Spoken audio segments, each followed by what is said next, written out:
दिनांक 12 फेब्रुवारी रोजी गुरुवारी नांदेड दक्षिणचे आमदार माननीय आनंदराव शंकरराव पाटील तिडके बोंढारकर यांच्या हस्ते गाडेगाव येथील देगलूर नाका ते गाडेगाव रोडवरील पुलाचे उद्घाटन करण्यात आले। यावेळी गाडेगाव येथील माननीय बाळू पाटील ब्राह्मणवाडेकर तसेच स्थानिक नागरिक मोठ्या संख्येने उपस्थित होते। या उद्घाटनाप्रसंगी उबाळे तातेराव पाटील गाडेगावकर यांनीही आपली उपस्थिती नोंदवली। विकास कामांचा उद्घाटन सोहळा या ठिकाणी आयोजित केलेला आहे।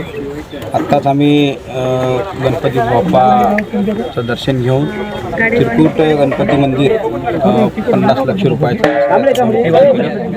तिरकुट गावामध्ये 1,09 लाख रुपयाचं विकास कामाचं भूमिपूजन आम्ही या ठिकाणी केलेलं आहे। आत्ता आपण इथं पाहिलं गाडेगावमध्ये 2 कोटी रुपयाचं विकास कामाचं भूमिपूजन आणि ब्रिज असं रस्ता आणि ब्रिजचं 2 कोटीचं 1,79 लाख रुपयाचं उद्घाटन या ठिकाणी केलेलं आहे।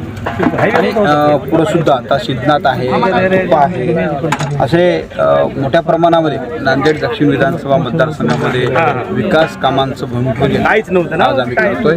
आणि जे काही नांदेड दक्षिण विधानसभा मतदारसंघामध्ये ग्रामीण भागाचा विकास आपल्याला या ठिकाणी करायचा आहे त्या दिशेने आम्ही काम करतोय। आणि पुढच्या काही काळामध्ये जे काही नांदेड दक्षिण विधानसभा मतदारसंघाचा विकास थांबलेला आहे ते पुढे नेण्याचं काम या ठिकाणी करतो।